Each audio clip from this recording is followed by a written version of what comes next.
In wake of Shutterstock's Chinese censorship, American companies need to relearn American values.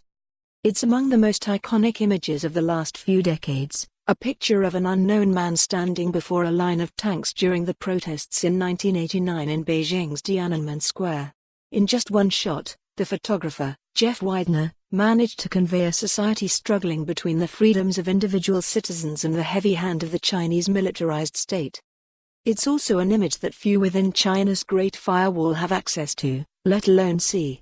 For those who have read 1984, it can almost seem as if Tank Man was dropped into a memory hole, erased from the collective memory of more than 1 billion people.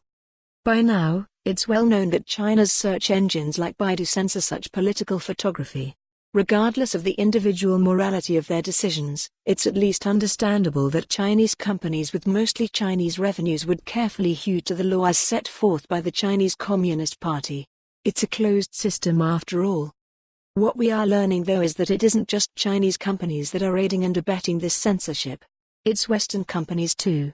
And Western workers aren't pleased that they are working to enforce the anti-freedom policies in the Middle Kingdom. Take Shutterstock, which has come under great fire for complying with China's Great Firewall. As Sam Biddle described in The Intercept last month, the company has been riven internally between workers looking to protect democratic values, and a business desperate to expand further in one of the world's most dynamic countries. From Biddle. Shutterstock's censorship feature appears to have been immediately controversial within the company, prompting more than 180 Shutterstock workers to sign a petition against the search blacklist and accuse the company of trading its values for access to the lucrative Chinese market.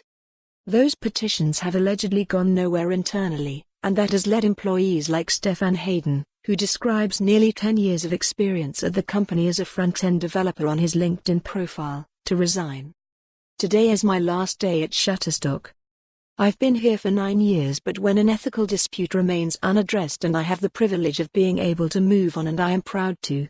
https://t.go/k5131k0u. Stefan Hayden, at Stefan Hayden, December 6, 2019. The challenge of these political risks is hardly unknown to Shutterstock.